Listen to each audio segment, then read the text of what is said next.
Good morning, everybody. This is my response to week 4's discussion question. I believe that there will be a post-Islamic Middle East, but not in our lifetime, our children's lifetimes, or possibly even our grandchildren's. Dr. Meredith alluded to the fact that democracy plays a role in all of this, and I believe after our reading of this week that it doesn't just play a role, but it is the major factor that will lead to this change in the Middle East. The Middle East is already moving towards reformation and towards democratization, and has been since the Middle Ages. However, comparatively speaking, when looking at other reformations throughout history, such as the Christian Reformation that took 2,000 years to work itself out, the Middle Eastern Reformation is still in its baby stages. There's already a move of gradual change in the direction of a freer state, and democracy usually evolves out of a movement towards freedom. With reform already beginning in almost every country with significant Muslim population, positive laws have replaced Sharia.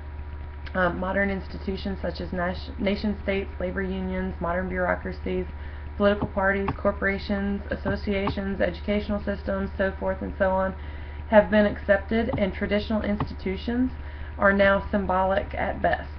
Modern rationality has become the base for everyday life attitudes and conceptions in these countries, and most Muslims have come to accept, as the book says, the disenchantment of the world. This has had a profound impact on expectations and behaviors within these societies, and there's an overwhelming desire throughout the Muslim world for a worldly progress. And of course, all of this elevates secularization in the Muslim world, so that they may eventually move towards democratization. More and more Muslims are accepting the idea that Islam is not opposed to democracy as a whole, or even as a religion. Some argue that the same kind of relationship expressed between rulers and ruled in the Shura and in past Islamic cultures or Islamic traditions are present in democracy. Thus, democratization is a westernized idea, or even excuse me, I misspoke. Thus, they see democratization as a westernized idea based on an originally Islamic principle. And of course, this makes it okay to accept under Islam rules.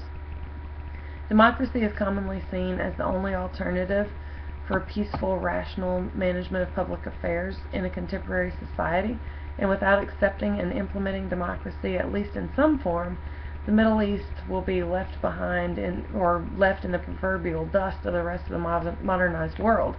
And as we've learned so far this semester, and of course as we can see through events in modern day, and on TV even, or in the newspaper, most radical, or possibly especially the most radical, want Islam to be at the forefront of society, and Muslims in general want Islam to be at the forefront of society. They used to rule the world and be the most dominant religion or belief or society in the world, and of course they want to go back to that. They want to be the most dominating power again.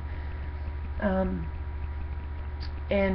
without being a part of the modern world, spreading their beliefs and their way of life and their society is not even possible. And again, to be a part of the modern world, I think they have to implement democracy. So to achieve democracy, the Middle East must update their religious conceptions. They must accept a rule of law. They have to achieve economic growth. And they all seem to be working to that end by making Islam, as a religion, a faith, and a society relevant to modern changing times and conditions. Again, democratization is a gradual process. Democracy can't be forced upon people. If they're not ready and willing to accept the change, you can't force them to take it. And it's not spontaneously born out of nothing. As the book says, it's not like Aphrodite rising from the sands or from the sea. It comes in slow stages.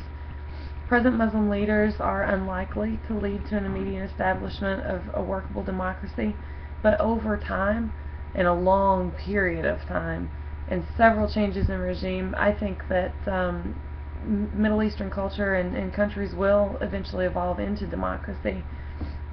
And a democratic movement and progress takes time and effort and may be absolutely hard won. Our democracies were not born overnight, and neither will Muslim democracies be born overnight. So I think through democratization, through modernization, through change on the Islamic front, there will be a progression to post-Islamic time. I mean, we've seen it with Christian values and